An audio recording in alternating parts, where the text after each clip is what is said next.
तो आज हमारी यूपीपीसी जीएस टारगेट 100 सीरीज का डे 1 है और हम जो पढ़ने जा रहे हैं वो पढ़ने जा रहे हैं प्राचीन भारत। ठीक है, एक चीज़ मैं आपको बता देना चाहता हूँ कि जो हमारा हिस्ट्री सब्जेक्ट है, ठीक है, वो बेसिकली 3 भागों में डिवाइड किया जाता है। जैसा आप सभी को पता होगा, प्राचीन भारत, जब हम इतिहास की बात करते हैं, ठीक है, तो आप सभी को पता होगा कि इतिहास को बेसिकली 3 भागों में डिवाइड किया जाता है। कितने भागों में डिवाइड किया जाता है? 3 भागों में। ठीक है, एक आपका जो भाग होता है वो होता है प्राचीन भारत, एक होता है मध्यकालीन भारत और एक होता है आधुनिक भारत।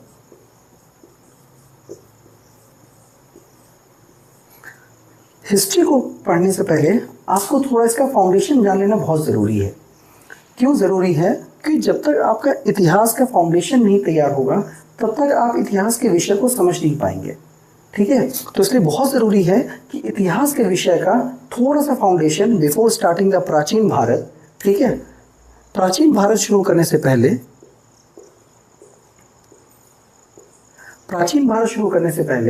मैं चाहता हूं कि एक इतिहास विषय का आपको बेसिक अंडरस्टैंडिंग, एक फंडामेंटल, एक फाउंडेशन अंडरस्टैंडिंग हो जाए।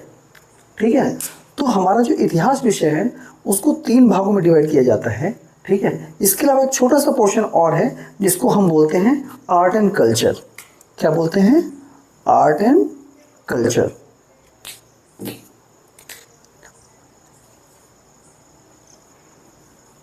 कला व संस्कृति। ठीक है, तो सबसे मैं थोड़ा एक मोटा मोटा आपको एक एनालिसिस दे देता हूं कि कौन सा विषय क्या होता है। ठीक है, और किस विषय को किस तरीके से आपके पीसीएस पॉइंट ऑफ व्यू से अटेम्प्ट करना है। ठीक है, तो सबसे पहला जो कला एवं संस्कृति है, आपको ये चीज़ हमेशा दिमाग में बैठा के रखनी है कि जो आपका कला एवं संस्कृति पोर्शन है, ठीक है, वो प्राचीन भारत और मध्यकालीन भारत से ज़्यादा तरीके से जुड़ा हुआ है कंपेयर टू द आधुनिक भारत। ठीक है, आपका आधुनिक भारत का जो विषय है उसमें कला संस्कृति का पोर्शन कम है। ठीक है, तो जब बात कला संस्कृति की होती है तो कला संस्कृति में क्या आता है, जैसा आप सभी को पता होगा, आप कमेंट सेक्शन में करके बताएं। कला संस्कृति में जो आता है आपकी कला और संस्कृति के भाग आते हैं। आप कला में आपको पता होगा साहित्य कला होती है, नृत्य कला होती है, स्थापत्य कला होती है। तो इन सभी कलाओं को मिला के इनका जो योगदान संस्कृति में दिया जाता है, किसी भी संस्कृति में होता है, जैसे वो हड़प्पा सभ्यता हो, ठीक है, चाहे वैदिक संस्कृति हो, ठीक है, चाहे वो बाद में आपकी भारतीय संस्कृति में जो योगदान रहा है, तो इस तरीके से विभिन्न कलाओं का समायोग मिला के, ठीक है, भारतीय संस्कृति में जो उसका इम्पैक्ट पड़ा है, जो प्रभाव पड़ा है, उसके बारे में कला सांस्कृतिक पोर्शन में पढ़ा जाता है। तो जब भी आप कला संस्कृति पढ़ेंगे तो ज़्यादातर आप देखेंगे कि उसमें प्राचीन भारत और मध्यकालीन भारत के जो स्थापत्य हैं, जो भवन निर्माण कलाएं हैं, ठीक है, जो पेंटिंग्स हैं, ठीक है, जो आपकी नृत्य कलाएं हैं, जो साहित्य है, वो सारी चीज़ें ज़्यादातर आपकी कला संस्कृति में पूछी जाती हैं, ना कि आपकी आधुनिक भारत से जुड़ी हुई कलाएं पूछी जाती हैं। ठीक है,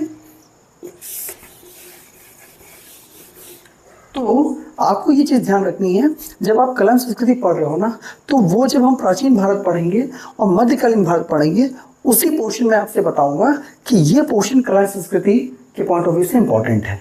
ठीक है, तो ये चीज़ दिमाग से निकाल दीजिएगा कि मैं कला संस्कृति, ठीक है, आपको, ठीक है, अलग से इससे पढ़ना है। ठीक है, ये चीज़ दिमाग से निकाल दीजिए। आपको कला संस्कृति प्राचीन भारत और मध्यकालीन भारत के पार्ट के रूप में ही पढ़ना है। ठीक है, उसमें कोई बहुत अलग से नहीं आता है।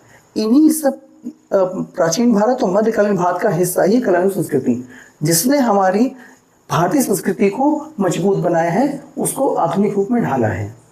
ठीक है, तो जब हम प्राचीन भारत पढ़ेंगे, जब हम मध्यकालीन भारत पढ़ेंगे, तो हम कला संस्कृति के भाग को भी पढ़ेंगे। ठीक है, चाहे वो हड़प्पा संस्कृति के विभिन्न कला संस्कृति के पोर्शन हो, चाहे वो गुप्ता काल के हो, चाहे वो चोल काल की कला संस्कृति हो, चोल मतलब मंदिर बनाए गए, ठीक है, चाहे वो संगम काल की कला संस्कृति हो, तो ये सारी चीज़ें हम कला संस्कृति में पढ़ेंगे। लेकिन वो भाग किसका है? प्राचीन भारत का। जब मध्यकालीन भारत में आएंगे तब कला संस्कृति का क्या पोर्शन होगा? उस टाइम में होगा जो आपकी मस्जिदें बनाई गई, जो किताबें लिखी गई, जो गुंबद कला की बनाई गई, तो वो सारी चीजें किसका भाग है? कला एवं संस्कृति का। ठीक है, अगर ओरिजिनलिटी देखें तो भाग मध्यकालीन भाग प्राचीन भारत का ही है, लेकिन आपको उस टाइम पे अपना जो फोकस है वो इसके कला एवं संस्कृति पे ज्यादा रखना है, ना कि पॉलिटिकल पॉइंट ऑफ व्यू से रखना है कि किस राजा ने किसको मारा। ये पोर्शन क्या हो गई? आपकी पॉलिटिकल हिस्ट्री हो गई, ना कि आपकी आर्ट एंड कल्चर का पोर्शन हुआ। ठीक है, तो जब आप प्राचीन भारत पढ़ेंगे, जब आप मध्यकालीन भारत पढ़ेंगे, तो आपको ये चीज़ दिमाग में रखनी है कि मैं पॉलिटिकल हिस्ट्री को पॉलिटिकल हिस्ट्री तौर पर ले रहा हूँ कि नहीं ले रहा हूँ, मैं आर्ट एंड कल्चर पोर्शन को आर्ट एंड कल्चर तौर पे ले रहा हूँ कि नहीं ले रहा हूँ। ये चीज़ बहुत इंपॉर्टेंट है। ठीक है, तो बढ़ते हैं।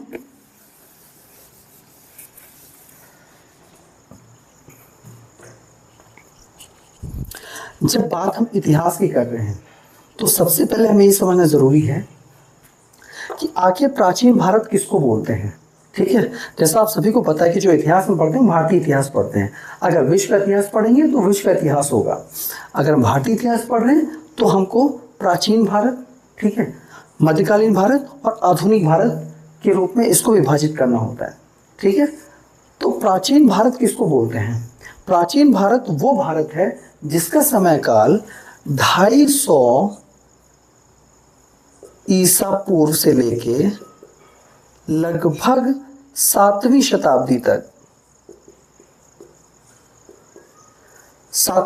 तक माना जाता है। ठीक है, 250 ईसा पूर्व यानी हड़प्पा संस्कृति से लेके उसके बाद वैदिक संस्कृति आई, वैदिक सभ्यता आई, फिर आपका महाजनपद काल आया, मगध साम्राज्य आया। ठीक है, फिर आपका गुप्त काल आया। गुप्त काल के बाद जब पतन होने लगा गुप्त काल का, वहां तक हम बोलते हैं प्राचीन भारत का इतिहास। ठीक है, मध्यकालीन भारत का इतिहास कहाँ बोलते हैं? मध्यकालीन भारत का इतिहास भी इसलिए माना जाता है 7वीं सदी से, यानी कि जब अरब आक्रमणकारी आए, ठीक है, अरबों ने आक्रमण किया 712 ईस्वी में से लेके, ठीक है, आपका 1707 या कहीं कहीं 1757 भी होता है। ठीक है, आपका जब तक मुगलों का पतन नहीं हो गया उस ईस्वी तक के काल को लगभग अगर आप देखें तो 1000 साल के इतिहास को यहाँ पे पढ़ा जाता है। कितने साल के इतिहास को? लगभग 1000 साल के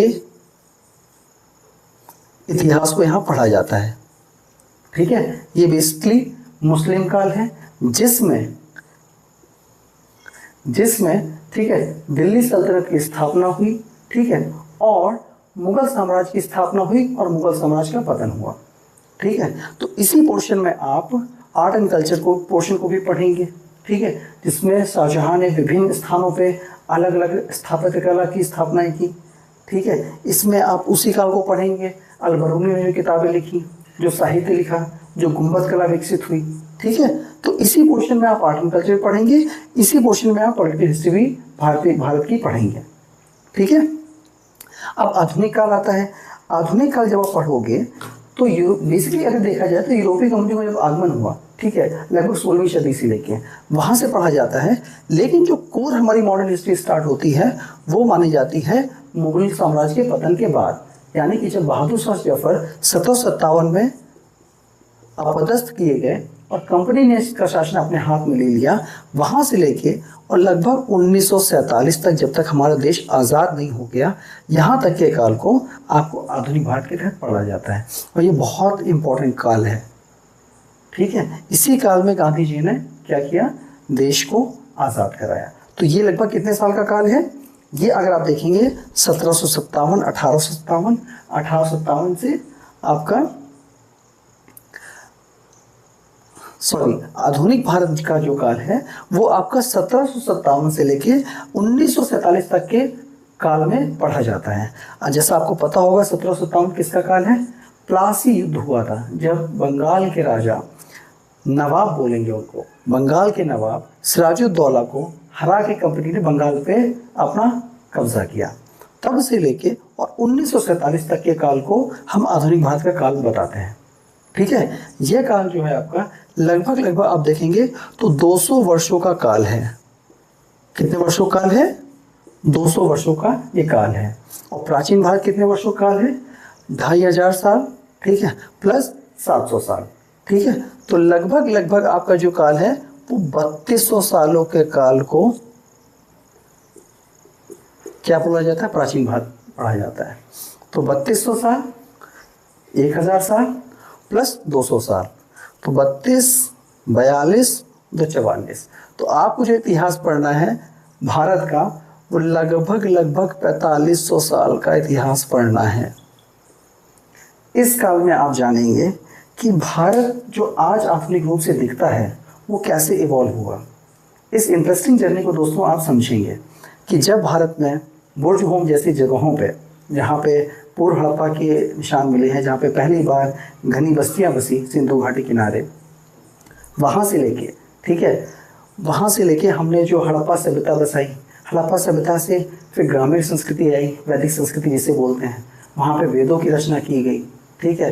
वेदों की रचना से फिर आपका विभिन्न विभिन्न महाजनपद बसाए गए, जो आपके 16 महाजनपद थे, ठीक है। फिर उन जनपदों में से एक जनपद जो मगध जनपद था, उसने अपने साम्राज्य का विस्तार कैसे किया, ठीक है। वहाँ के राजा चंद्रगुप्त ने नंद वंश को हरा के कैसे अपने साम्राज्य का विस्तार किया, ठीक है। उसके बाद आप शुंग वंश देखेंगे कि पुष्यमित्र शुंग ने आखिरी राजा जो मौर्य साम्राज्य के थे उनको कैसे हराया, ठीक है। उसके साथ में सबसे इम्पोर्टेंट जो चीज़ है, आपको चाहे प्राचीन भारत हो, आप मध्यकालीन भारत हो और आधुनिक भारत हो, आपका जो पॉइंट ऑफ फोकस रहेगा ना हिस्ट्री के टाइम पे, वो दो बातों पर रहेगा। ज़्यादातर स्टूडेंट क्या करते हैं ना, वो पॉलिटिकल हिस्ट्री के ऊपर ज़्यादा फोकस रखते हैं, किसने किसको हराया, किसने किससे जीता, किसने किससे क्या जगह छीनी।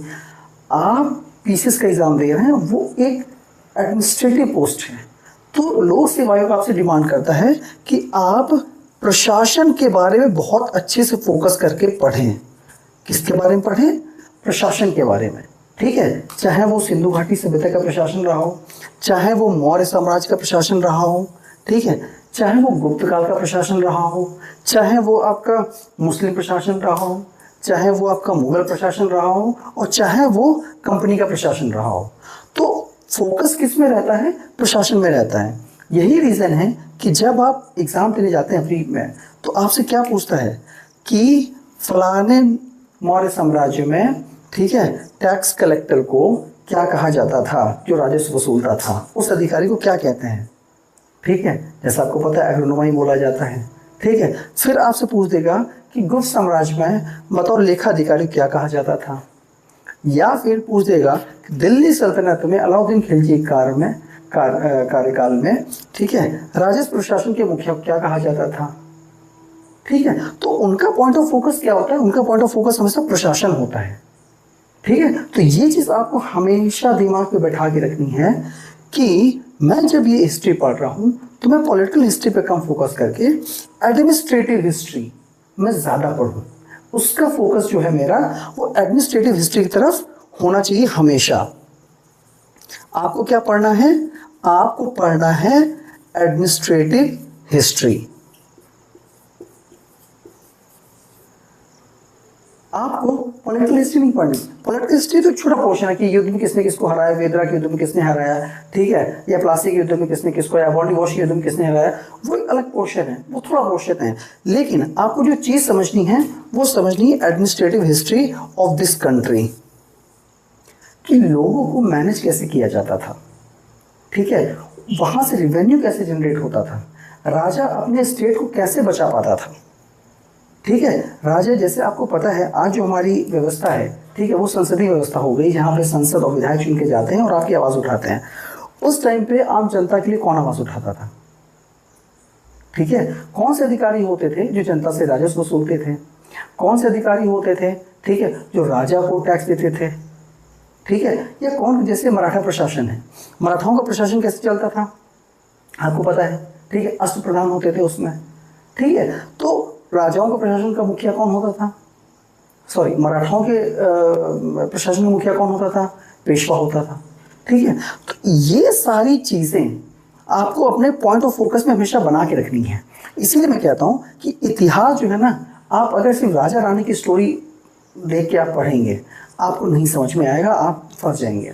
आप एक एडमिनिस्ट्रेटिव पोस्ट के लिए जा रहे हो, तो ये बहुत ज़रूरी है कि आप इतिहास को एक प्रशासनिक इतिहास के तौर पे लें, ठीक है, ना कि एक राजनीतिक इतिहास के तौर पे लें, ठीक है। तो ये बहुत ज़रूरी है कि इतिहास के विषय को प्रशासनिक इतिहास के तौर पे देखा जाए, ना कि राजनीतिक इतिहास के तौर पे देखा जाए।